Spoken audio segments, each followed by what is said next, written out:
11th chapter of Daniel is the longest prophecy anywhere in the Bible.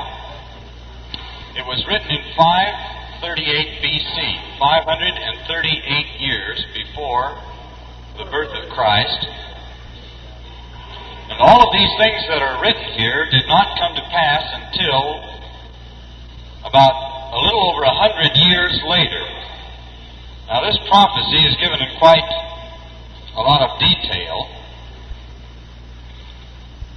And if you want any proof that the Bible is divinely inspired, I think that this chapter is one of the best proofs. Nobody, absolutely nobody, could, by any human means whatsoever, have written something so thorough as this, predicted it, and then had it happen just exactly as it said. And every last detail of this chapter came to pass just a little over 100 years later. Starts out, also I, in the first year of Darius the Mede, even I, stood to confirm and to strengthen him. This was written in 538 BC. And now I will show thee the truth. Behold, there shall stand up yet 3 kings in Persia. You might take notes on this if you'd like. Cambyses, C-A-M-B-Y-S-E-S. C-A-M-B-Y-S-E-S was the first. Smerdis was the second, S-M-E-R-D-I-S. Darius the first, D-A-R-I-U-S. Darius the first was the third. And then Xerxes, and the fourth shall be far richer than they all, was Xerxes, X-E-R-X-E-S. X-E-R-X-E-S. And he did attack Greece, and by his strength through his riches he shall stir up all against the realm of Grecia, or Greece. And a mighty king shall stand up, that shall rule with great dominion and do according to his will. Now the great king that rose up later out of this was Alexander the Great of the Greco-Macedonian Empire. And when he shall stand up, his kingdom shall be broken and shall be divided toward the 4 winds.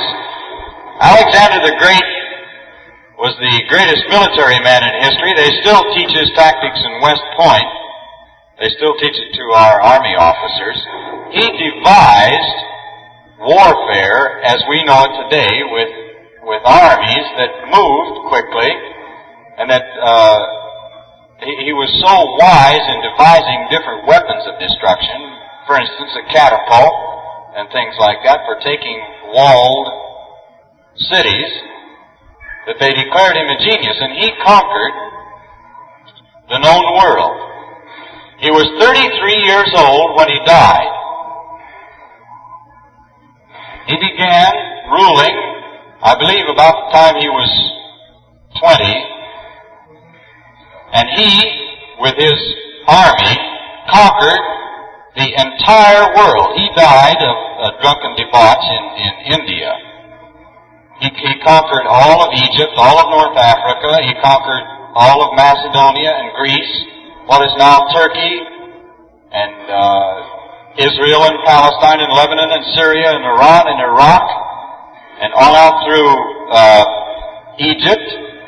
Took the entire world. By the time he was only 33 years old. Then when he died, this 4 winds, that his kingdom should be broken and should be divided toward the 4 winds of heaven, and his posterity not to his posterity, nor according to his dominion, which he ruled, for his kingdom shall be plucked up, even for others beside those. Now when he died, 4 of his generals took over. He defeated, Alexander did, the Persians at the Battle of Issus. That's I-S-S-U-S. The Battle of Issus in 333, and the Battle of Arbela in 331. You should have those 2 dates, because that is when he came into a world power.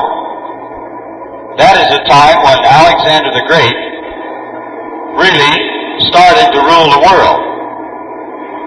Now his empire was divided to 4 generals, plus a few other unimportant divisions. A man named Ptolemy, P-T-O-L-E-M-Y, took Egypt. A man named Antipater, A-N-T-I-P-A-T-E-R, took Macedonia. Laomedon, L-A-O-M-E-D-O-N, took Syria, which is just north of Palestine. I wish I had a map here so you could see all of this. And Seleucus Nicator, S-E-L-E-U-C-U-S-N-I-C-A-T-O-R, Nicator, took Babylon. Now here Daniel was predicting that this was going to happen, and this is exactly what did happen about 100 years later. So he was to stand up. He was to be a great king to stand up. His dominion was to be broken and scattered to the 4 winds of the heaven, which it was under his 4 generals. It did not go to his posterity. He had a bastard son, a child that was born illegitimately. Nothing passed to that son. None of his dominion was ever given to him. Rather, he had lived with a number of women without marrying any of them. And he died merely because he so dissipated his body that his health went to pot. Now, and the king of the south, who became this Ptolemy Soter, P-T-O-L-E-M-Y Soter, S-O-T-E-R, shall be strong, and one of his princes, who was Seleucus Nicator, one of the 4 generals of Alexander the Great, and one of his princes, and he shall be strong above him and have dominion. His dominion shall be a great dominion. And in the end of years they shall join themselves together. For the king's daughter of the south shall come to the king of the north to make an agreement. Now, in the Bible language, as most of you have heard before, north and south refer to north and south of Jerusalem. North is Syria, and south is Egypt. And that's the way this works out here. To make an agreement. Now, that was a marriage agreement which took place between Antiochus II of Syria, Antiochus II of Syria, who was the king of the north, and Bernice, who was the daughter of the king of the south. Antiochus' first wife, in history now, this is what happened. Antiochus' first wife took vengeance by having Bernice slain. The Egyptians who attended her killed her son, and they murdered her son. The King James has a mistranslation here, as we'll find. And Antiochus was poisoned. Now that is what actually happened. You can dig this out of secular history, and I'll see how he foretold it here. And in the end of years they shall join themselves together. For the king's daughter of the south shall come to the king of the north, Bernice coming to marry Antiochus II, to make an agreement, which was a marriage contract, the agreement that they had, joining these 2 nations together. But she shall not retain the power of the arm. Now that does not mean the power of an army, but the power of her descendancy. Her son was killed by the Egyptian attendants. Neither shall he stand nor his arm. In other words, her son was killed. He would not stand, nor any of his offspring. But she shall be given up, and they that brought her, and he that begat her, and he that strengthened her in these times. Now all of these people, those that attended her, were killed. Those that strengthened her, her attendants from Egypt, were killed. Her son was killed. Her husband was poisoned. And she died. But out of a branch of her roots. Now, a branch of her roots would be her father and mother. A branch would be a brother or sister. This happened to be her brother, who was Ptolemy, P-T-O-L-E-M-Y, the third. shall one stand up in his estate, which shall come with an army, and shall enter into the fortress of the king of the north, and shall deal against them, and shall prevail. Now that is this Ptolemy III conquering Syria. He was the brother of Bernice, who had married the king of the north. And shall also carry captives into Egypt their gods, with their princes, with their precious vessels of silver and of gold, and he shall continue more years, or remain some years than the king of the north. So the king of the south shall come into his kingdom, and shall return into his own land. But his sons shall be stirred up. Now, let's see. His sons shall be stirred up, and shall assemble a multitude of great forces, and one shall certainly come and overflow and pass through. Then shall he return and be stirred up, even to his fortress. Of the two sons of Seleucus II, one, who was Antiochus the Great, invaded Syria, Palestine, and he concludes a treaty. It was renewed with war in 217 BC, and then he attacked several other fortresses near the border of Egypt.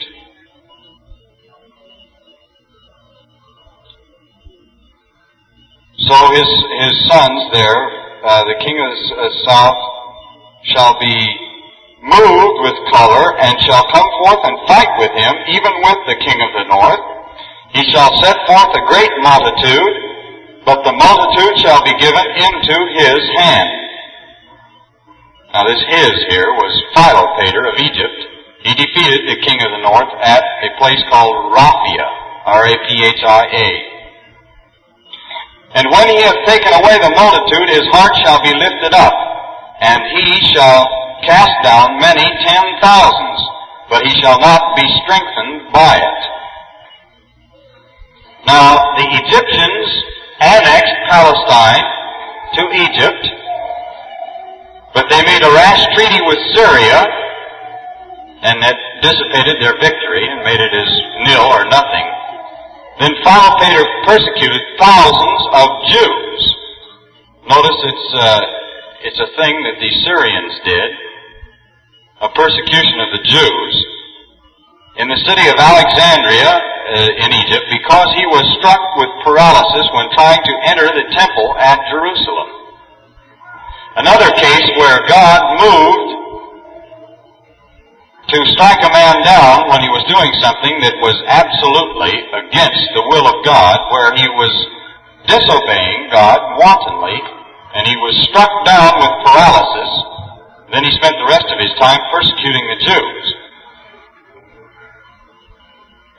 For the king of the north, in the 13th verse, shall return, and shall set forth a multitude greater than the former, and shall certainly come after certain years, with a great army, and with much riches.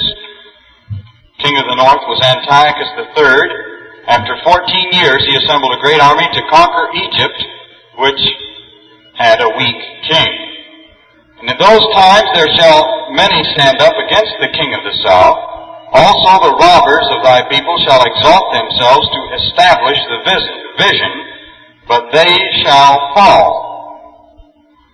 So the king of the north shall come and cast up a mount, and take the most fenced cities, and the arms of the south shall not withstand, neither his chosen people, neither shall there be any strength to withstand.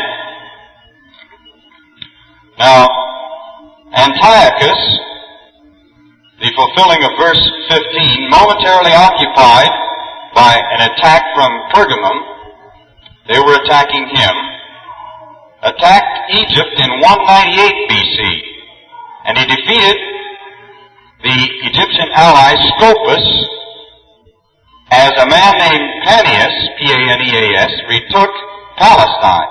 This is all, it shouldn't be dry history to you. As a matter of fact, I'd like to see more of you taking notes to have this down so you'll know what this chapter is all about.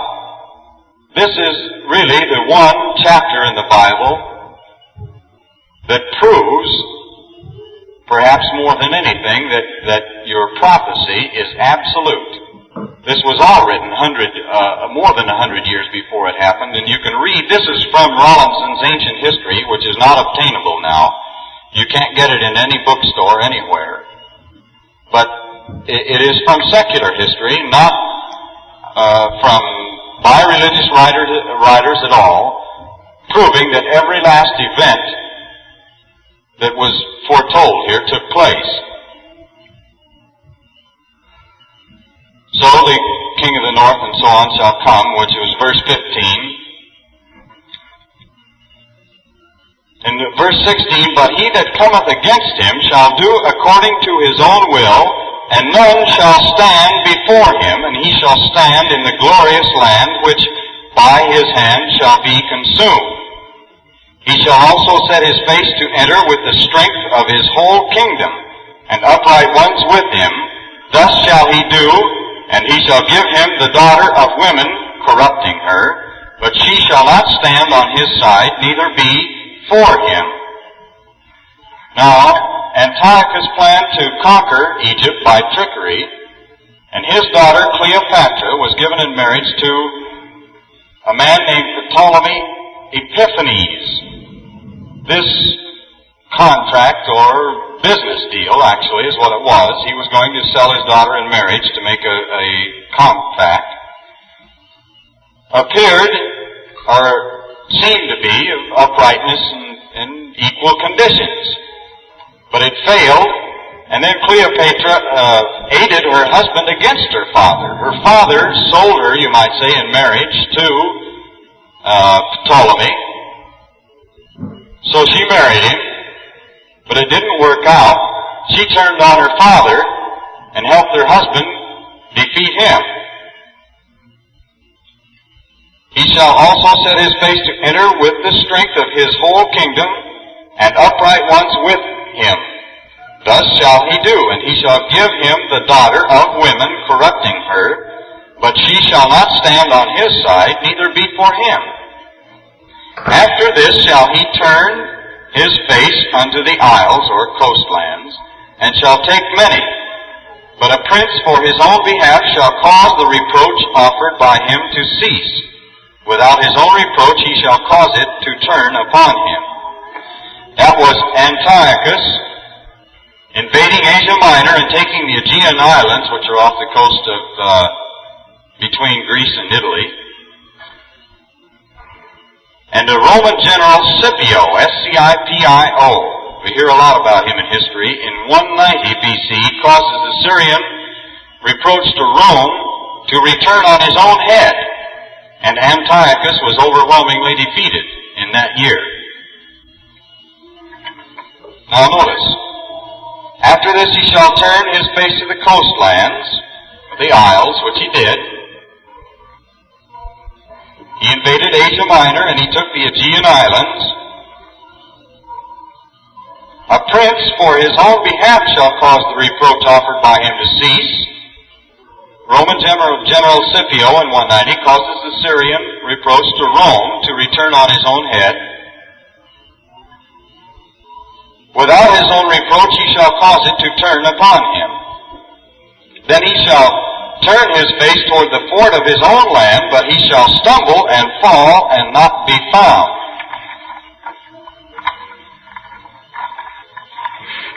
And that happened that Antiochus, after returning to Antioch, which was a fort, is murdered in a town there by the people for plundering the temple to pay Roman indemnity. Now, by this time, the world was under Rome, and circumstances of his death are not too well known. They say that he died a dozen different ways. Then shall stand up in his estate a raiser of taxes in the glory of the kingdom, but within a few days he shall be destroyed, neither in anger nor in battle. Now, we're getting down now to where we're coming to what's going to happen today. In present history, each of these prophecies has a dual meaning. Each of them has a dual fulfillment. I'm giving you now the history of when this was fulfilled in the past, Much of this has been fulfilled a second time with Mussolini and Hitler.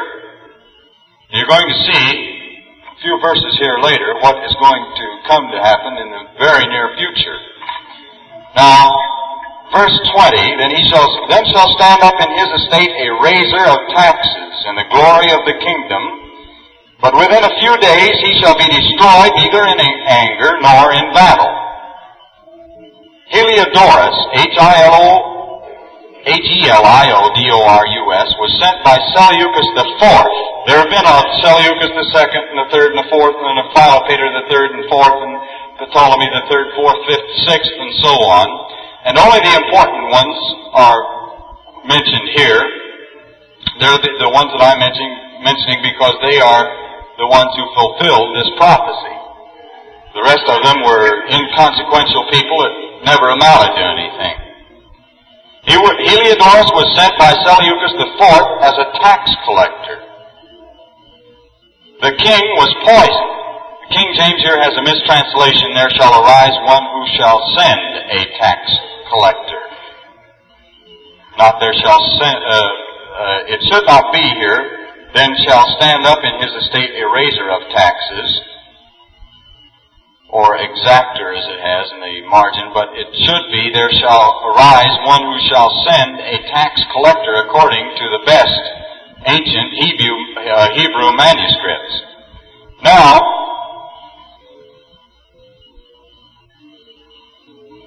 come down to verse 21, and in his estate shall stand up a vile person, to whom they shall not give the honor of the kingdom, but he shall come in peaceably and obtain the kingdom by flatteries, or come in time of security. Now we're coming down to where it's beginning to talk about Hitler. If you'll notice, everything in this verse will apply directly to him. He fulfilled it in a dual manner the second time, just as surely as it has been fulfilled before. Now this first vile person back there was Antiochus Epiphanes. You've heard a lot about him. You'll hear him preached about in a good number of sermons. Anybody who's touching on prophecy will mention his name because he's that important. Antiochus Epiphanes, that's spelled E-P-I-P-H-A-N-E-S. E-P-I-P-H-A-N-E-S. Antiochus Epiphanes. And with the arms of a flood shall they be overflown from before him, and shall be broken, yea, also the prince of the covenant. Now,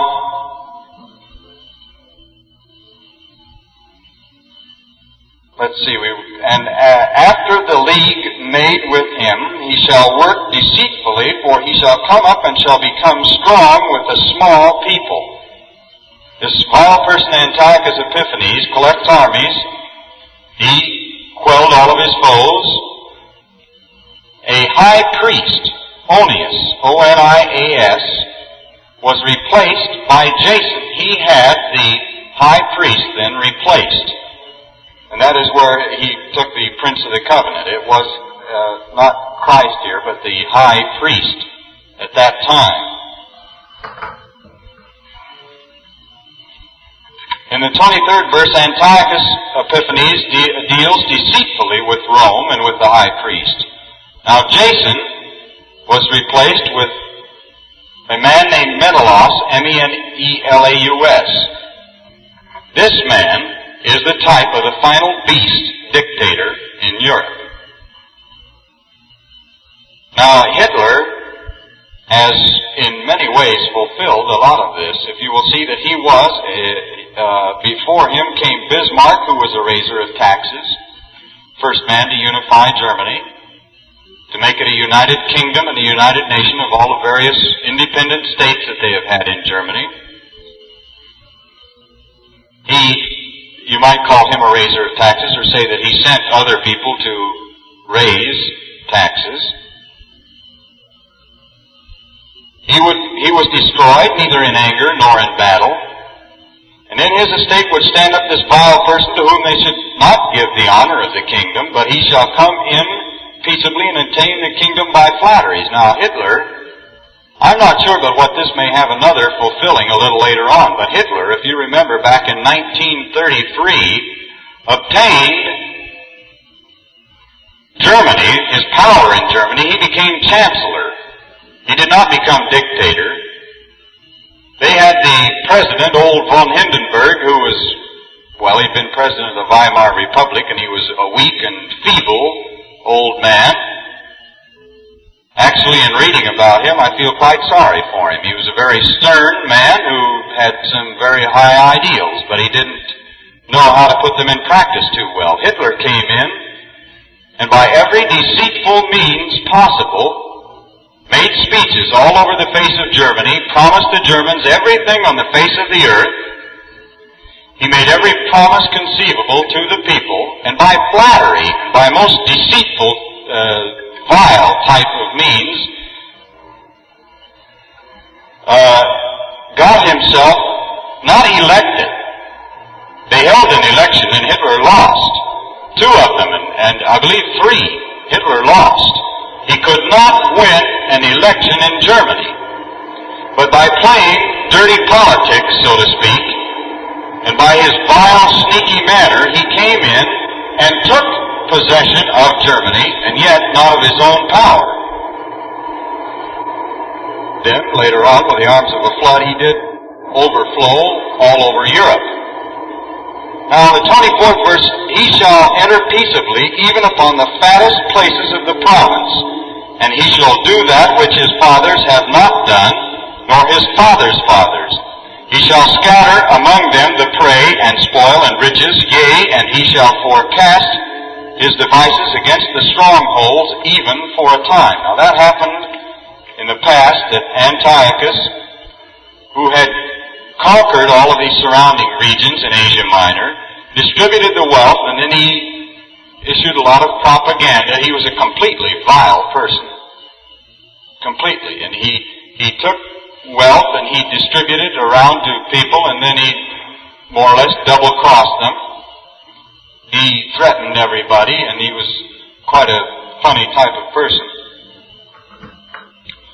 And he shall stir up his power and his courage against the king of the south with a great army. And the king of the south shall be stirred up to battle with a very great and mighty army. But he shall not stand, for they shall forecast devices against him. So Antiochus Epiphanes reduced Egypt, or took it, in 4 campaigns, beginning in the year 173 BC. Now, the forecast devices were of bribery and propaganda. You find that they used propaganda quite effectively back in those days by sending people amongst those of the nations they were going to fight in Egypt and spreading false news and false doctrines and telling lies. And then when they had the people in a point where they wanted them, they'd just go in and take over. Yea, they that feed of the portion of his meat shall destroy him. Those that feed of the portion of his meat shall destroy him, and his army shall overflow, and many shall fall down slain. Now, Ptolemy Philometor of Egypt is betrayed to the Syrians and made prisoner in guise of friendship, because conqueror and prisoner are uncle and nephew. The Egyptians in Alexandria make Ptolemy's brother the king. In verse 27, and both these kings' hearts shall be to do mischief, and they shall speak lies at one table, but it shall not prosper, for yet the end shall be at the time appointed. The uncle and the nephew at the table were trying to deceive each other. It sounds like Hitler and Mussolini and some of the banquets they used to have.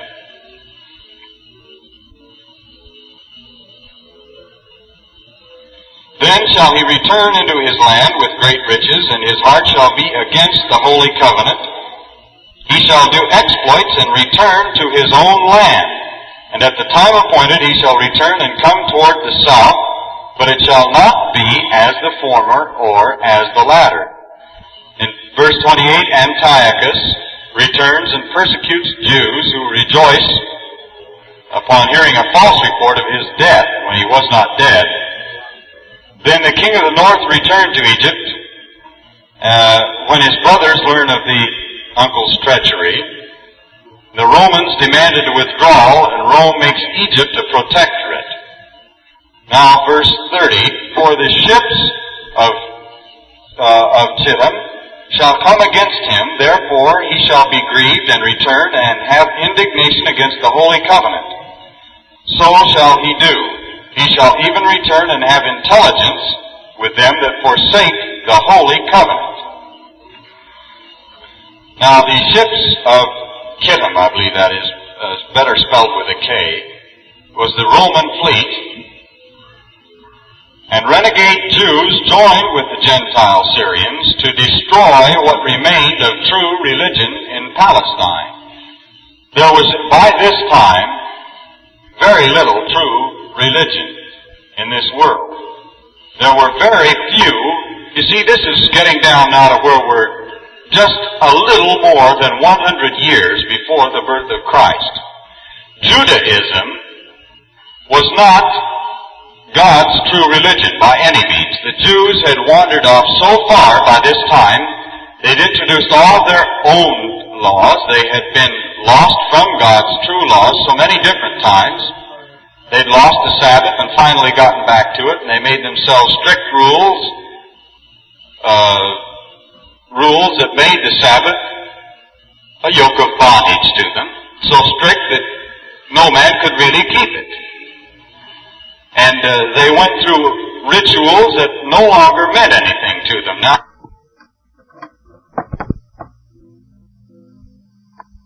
although the Word, the Logos, or spokesman of God, which is Christ, all through the Old Testament had been with their forefathers, and if they had obeyed, they could still have been led by Christ. But they rather chose to reject Him and go the other way. Now, these laws were given for the very purpose of teaching these people that God was a loving God, that He was kind, and that they should be obedient to Him. But people read these laws today, and they think they're so stern and harsh, and they think the whole world has come to believe that God is unmerciful, that He is anything but love, that He's as harsh as He can be, and that He wants nothing but misery for all mankind.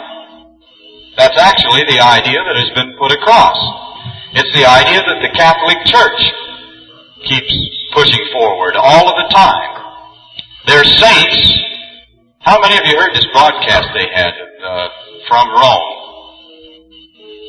Good. I hope a few of you did listen into that. You should be awake to these things and listening to them when they happen. Now, they had this broadcast that came from Rome. They made Pope Pius X, as they call him, Pope Pius. Anyway, he was number 10 of the popes recently. They made him a saint.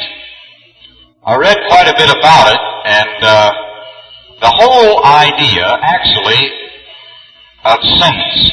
You people are saints when you come to understand the true Bible meaning of the word. A saint, as you find all of these books in the New Testament where Paul was writing his epistles to the churches, to the saints, to those members of the Church of God at Corinth, and all of these other places who were called to be saints unto Jesus Christ our Lord.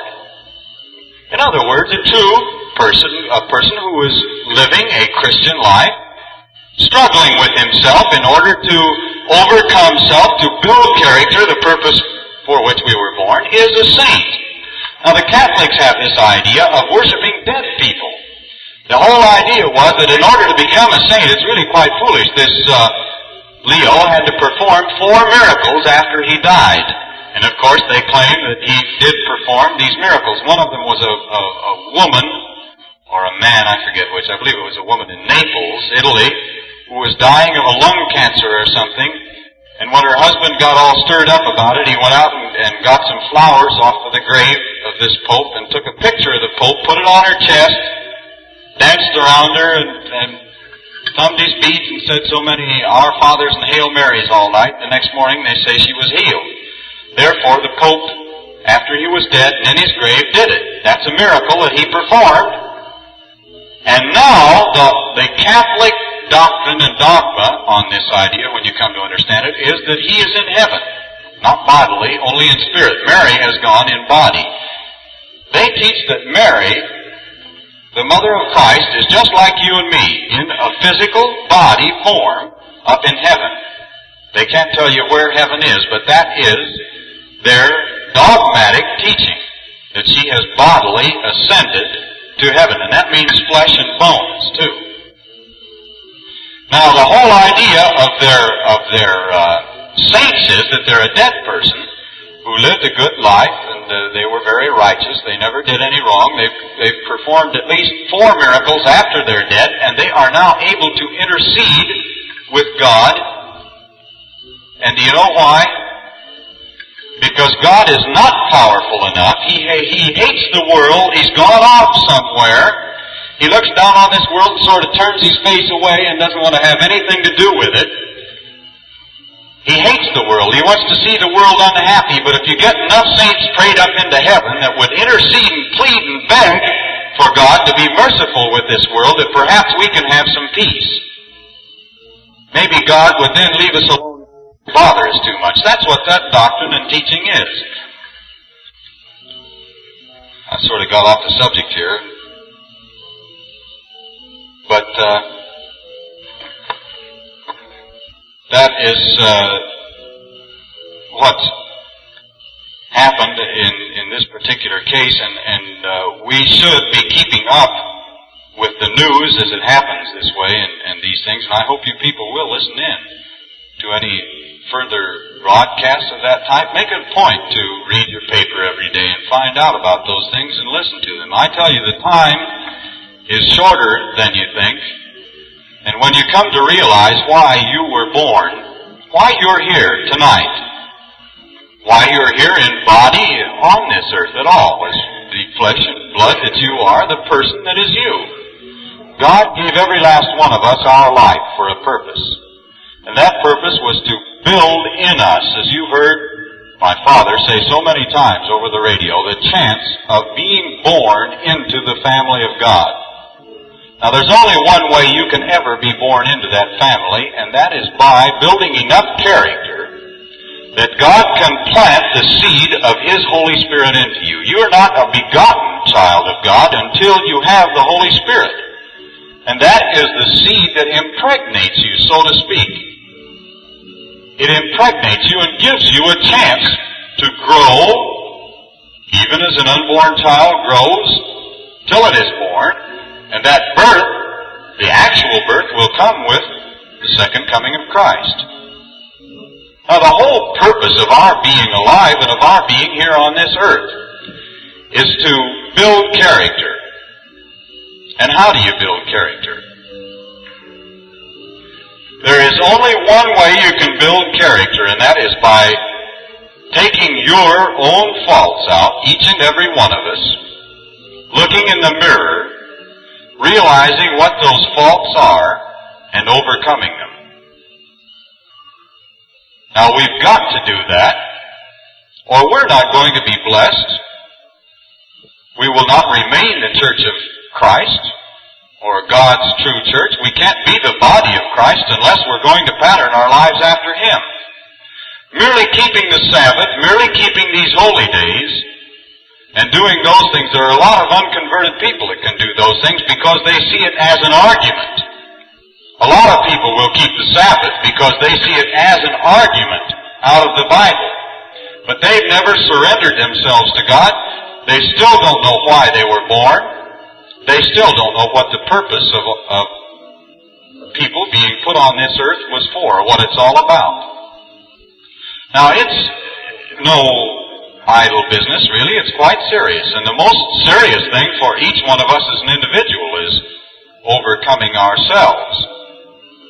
It isn't anything you're going to do all at once. There's not a one of you here tonight but what sins. Not a one of you. Any church that says that it is made up of members who are holy and righteous and who commit no sin whatsoever, never transgress God's law in any way, well, I would dare to call those people liars. I can turn to enough verses in my Bible, and I know where to turn to them to bring out things that true Christians must have that I know those people don't have. They'd have to be more perfect than they are to even brag about their own righteousness, which is one of the greatest faults you can have. And that you can only build character by learning from the experience of your life, the faults and errors that you make from day to day, and by learning to overcome those things and to grow in the grace of God and in the knowledge of His law. And as you grow in that knowledge, then to put it to use and to make it a part of you. Now actually, Christ, when you stop to think about it, Jesus Christ, our Messiah and Savior, was the law of God personified, wasn't He? He never broke a point of it. He had perfect patience. He had perfect love. He never got mad at anybody or let his anger run away with him. He always had perfect patience. He stood up under everything that anybody ever said to him. He never shouted back at them. Never let anything like that run away with him. How many of us are able to do those things? That's practically impossible for us today. Well, it isn't impossible for us either. But I mean, you'll have to go an awfully long way to find somebody that does it. And yet it's what we're all to strive for. It's nothing that we can just say, well, I'm unable to do it, and oh, that's so hard that I couldn't, and then forget about it. Well, let's go on with this. In the 31st verse, "And arms shall stand on his part, and they shall pollute the sanctuary of strength, and shall take away the daily sacrifice.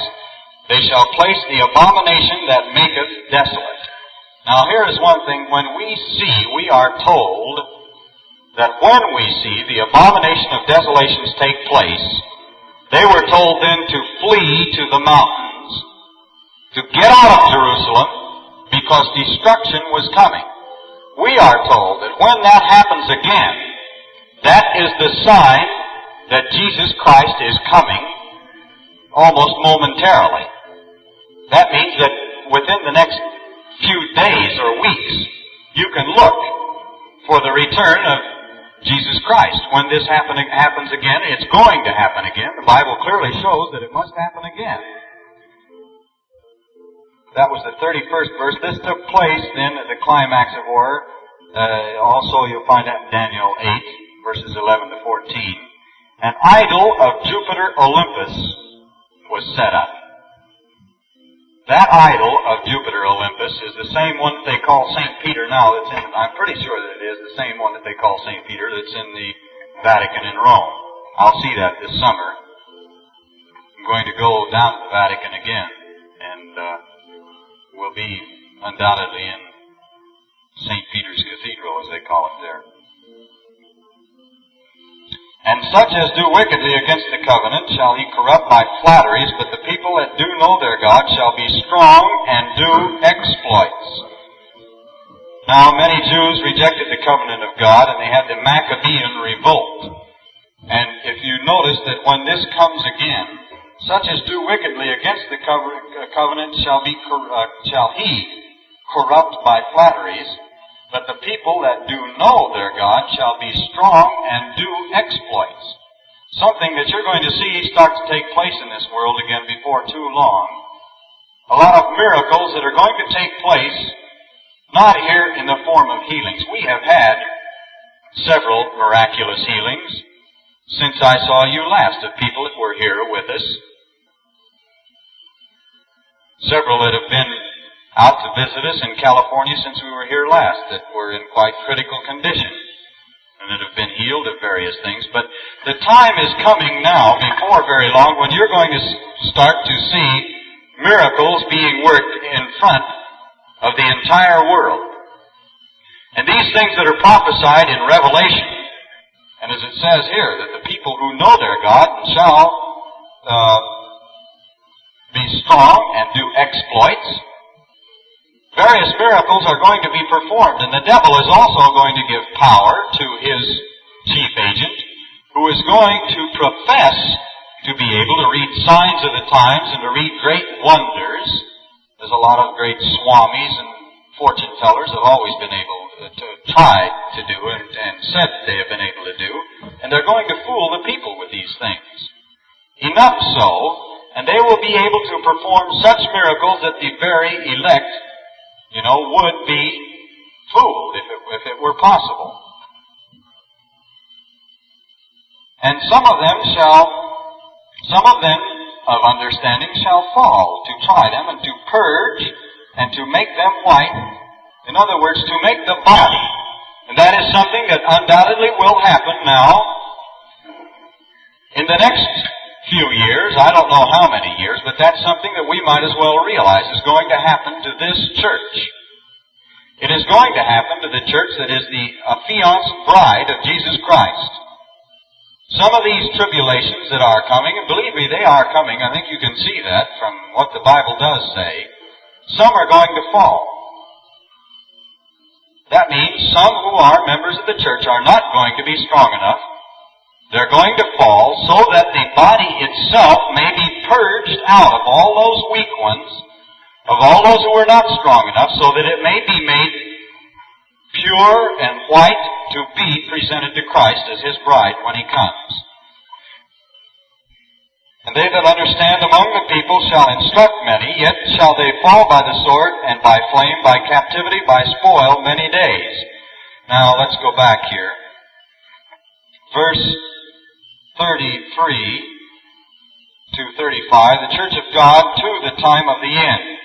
The Jews don't know God. The Jews only know what the Jews have set up in their own laws and what they think they will make them righteous by their own doings. And even the persecution that they are suffering does not make them righteous. They use that as an excuse. I've talked to Jews who say that because they are persecuted, that makes them righteous and proves, therefore, that they are the true worshipers of God, yet they deny Christ. Now, when they shall fall, they shall be helped with a little help, but many shall cleave to them with flatteries. That's one thing that's pretty hard to overcome. Flattery, that's one thing that a lot of people fall for. Some of them of understanding shall fall to try them and to purge and to make them white, even to the time of the end, because it is yet for a time appointed. And the king shall do according to his will. He shall exalt himself and magnify himself above every god, shall speak marvelous things against the God of gods, and shall prosper till the indignation be accomplished, for that this is determined shall be done.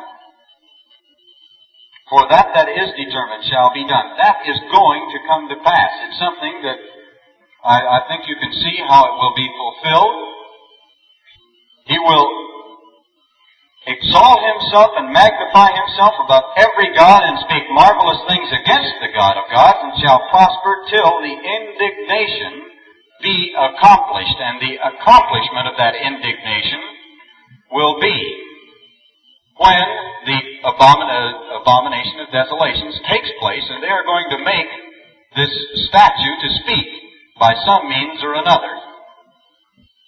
Neither shall he regard the God of his fathers, nor the desire of women, nor regard any god, for he shall magnify himself above all. But in his estate shall he honor the God of forces, and the God whom his fathers knew not shall he honor with gold and silver and precious stones and pleasant things. Now let's go back and get this. The 36th verse, the king is the ruler of the north, as this took place before the birth of Christ now. This has already happened, been fulfilled, taken place once before Christ was born. The ruler of the north, or the ruler of Syria, it is not Syria because Rome occupied Syria, and therefore the real true power of the land that occupied the land of Syria was Rome. So Rome is at this time now the king of the north. This describes the Roman emperors and the successive revivals to our day. The emperors exalt themselves. It came down to a time when finally the Roman emperors became the popes. It just turned into that. Until you come back to Mussolini, who was actually a little pipsqueak in the setup of the whole thing. Now, in verse 37 here, neither shall he regard the God of his fathers, nor the desire of women, nor regard any God, for he shall magnify himself above all. A proper translation, neither shall he regard gods of his fathers. The Romans never knew the true God. The desire of women is Tammuz, which you'll find in Ezekiel 8:14. You can look that up if you want to, who was a false Christ. Emperors rejected authority of false Christ. In the 38th verse, the translation is, and in his estate shall he honor the God of forces, or God of fortresses. The pagans had no God of fortress, only a goddess. She was Semiramis, the type of the fallen church throughout the Bible. The type of the fallen church. Therefore, the male head of the fallen church is the God of fortresses, and he claims to be God. If you'd like to look this up, you'll find a reference in 2 Thessalonians 2:3-10. We'll help explain some of that. Now, in verse 39 here, the King James is rather obscure. Let's see. In verse 39, thus shall he do in the most strongholds with a strange God, whom he shall acknowledge and increase with glory, and he shall cause them to rule over many, and shall divide the land for gain. Now it means that with the help of the popes, the emperors gained victories. Those who acknowledge him, he increased with honor, or in other words, it's the same thing as a feudalistic system. Anyone who would honor him, he would increase with riches. And at the time of the end shall the king of the south push at him, and the king of the north shall come against him like a whirlwind, with chariots, with horsemen, and with many ships, and he shall enter into the countries, and shall overflow and pass over. Now the king of the south was Ethiopia. King Menelik defeated the Italians in 1896, and Mussolini defeated Ethiopia in 1934 by aerial warfare. Something that these poor tribesmen in Ethiopia knew nothing about. They had only swords to fight with. If you remember, it was after the advent of the airplane. It was a new thing at the time. It had been tried out in the Spanish Civil War. And Mussolini wanted to try his air force out. They tried it out in Spain, and so what did he do? He went down to Ethiopia and said he was going to take it over. And he went out against a lot of bushmen that had nothing but swords to fight with, and he bombed them and machine gunned them from airplanes and perfected his art of aerial warfare by doing it. Took over Ethiopia. Now, we have come to a point here where everything that has happened has been duly fulfilled the second time. All of this is past. Up, except for some of these things here where the abomination of desolation that has not been fulfilled. But you're going on, everything now from verse 41 on is in the future, is yet to happen. Now, Palestine conquered, Transjordan will escape the Russian threat, Europe attacking first, and the Vatican, as it shows in the last part of this, to be moved on into Palestine. He shall enter also into the glorious land, or Palestine, and many countries shall be overthrown, but these shall escape out of his hand, even Edom and Moab, and the chief of the children of Ammon.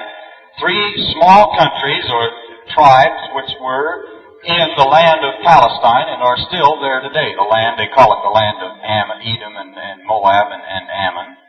He shall stretch forth his hand also upon the countries, and the land of Egypt shall not escape. But he shall have power over the treasures of gold and silver, and over all the precious things of Egypt, and the Libyans and the Ethiopians shall be at his steps. But tidings out of the east and the north shall trouble him, which shall be Russia. Tidings out of Russia shall trouble him. Therefore he shall go forth with great fury to destroy and utterly to make away many. And he shall plant the tabernacles of his palace between the seas and the glorious holy mountain Jerusalem. Yet he shall come to his end, and none shall help him. And you'll find that the 17th chapter of Revelation explains how that will be fulfilled. It tells in a little greater detail how this last half of this is going to be fulfilled. Well, that finishes that. If any of you would like to have some more of these to study for yourselves, I can give it to you again later. If you want to see me privately, you can copy some of these references that I have down showing you who these different things are. I had not, as I said, prepared anything tonight, and I thought we might just take a little Bible study. I hadn't prepared any service. Actually, I might just say that I had expected Marion McNair to be here, and I've been so busy that I haven't had much time in preparation of anything. However, we'll have a regular service tomorrow at 2:30, isn't it? The services have been beginning here? 2:30? Pardon? 2. All right, then we'll begin service tomorrow at 2 o'clock, as usual. We'll have the Sabbath service here at 2 o'clock. And we will have services on Sunday. Try and have a service on Sunday afternoon. And then there will be a service at 10 o'clock on the day of Pentecost, which is Monday. 10 o'clock in the morning. And then again by, don't you think, 2:30 in the afternoon to give a little more time for the kitchen and everything, I suppose. 2:30. We'd better make that in the afternoon on Monday. I'd like to tell you people a little, we've been just finishing up school out in Pasadena. We've all been very busy. I've been teaching and I've had my final examinations to give and to correct and everything and trying to get away. I had not known that I was going to be here with you. I said goodbye to most of you at the feast when I was here, thinking that I would be in New York by now, but I got my ticket rearranged. And so I'm able to be here until Pentecost on Monday. And then Tuesday morning, Roderick Meredith will be here Sunday evening. And you will hear from him on Monday. He will speak to you. Then he and I are leaving together for Europe from here. I've already said goodbye to all the folks out at home. And we will leave from here and fly from Dallas to New York Tuesday morning. We get in there about 3:15 in the afternoon, and the very next morning at 8 o'clock, we will board the Queen Elizabeth and go right on over to Southampton, England. We're going to be there until we come back here for the Feast of Tabernacles. We're flying directly from London to Dallas the very day that evening. We have the first meeting here of the Feast of Tabernacles on October the 11th. So we will be over there all summer. For some of you who, I know this will mean something to, the wisdoms I recognize, that there will be a minister in your town, Wichita Falls, this summer. Raymond Cole will be there, and he will also be down around Corpus Christi, and Alice, and George West, and through that region. There is a baptizing tour out now consisting of Gerald Waterhouse and George Meeker, who was here at the Feast of the Passover with me, and Raymond McNair, who has gone with them to help them get started, and then Raymond McNair will later take Kenneth Swisher with him, and there will be those 2 tours going out. Now for this summer, Mr. Hay will spend most of his time, I believe, out in Pasadena. he's got an awful lot to do. They're going to hold some summer classes there, some courses in Bible and in history. And we're trying to do what we can out there for some of the members of the church to get them to come in and take some of these things, some courses in history, some courses in English, in grammar, in penmanship, in writing, and a number of things that, frankly, a lot of the members of the congregation have not had. They don't know how to study history and to get the real true benefit that they should out of their Bible study, because they've never learned how to take these things from secular history and apply them as directly as the Bible interprets this world and what life is all about, and to just use it that way and know what it is. And I know, frankly, that I think I can say that most of you here probably don't have a very good basic understanding in world history. And it's something that you should study.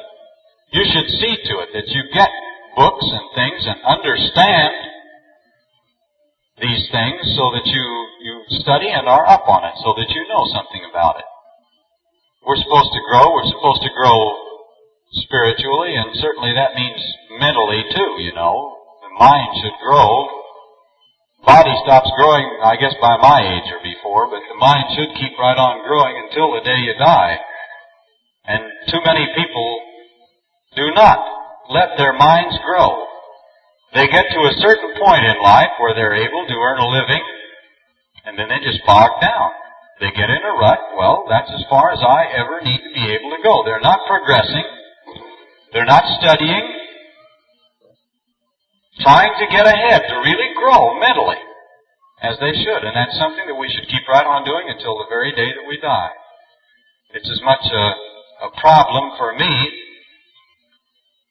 Really, it's a problem for me, and it has been, to get to study my Bible as much as I'd like to.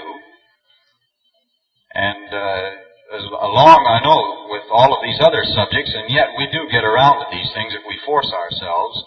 And sometimes we just have to do that. Have you had Friday night meetings here before of Bible study groups? We have out in Pasadena every Friday night. We meet, usually there's around 100 of us there in the college library. And it's a very informal meeting, just like I've tried to keep this more or less. We never preach a sermon or sing any songs, and usually Mr. Hay or myself just sit down with the group in a chair and talk to them. We don't stand up and preach at all. We just open the Bible and go through these subjects of history and various things like this, and have a Bible study and try to answer a few questions and things like that every Friday night. It's been a wonderful experience for me and for, I'm sure, all of the brethren out there. They've enjoyed it and been able to grow very much from these things, and a lot of them have learned now how to take some of these things and study them and retain them and use them, so that it has really been a good benefit to them.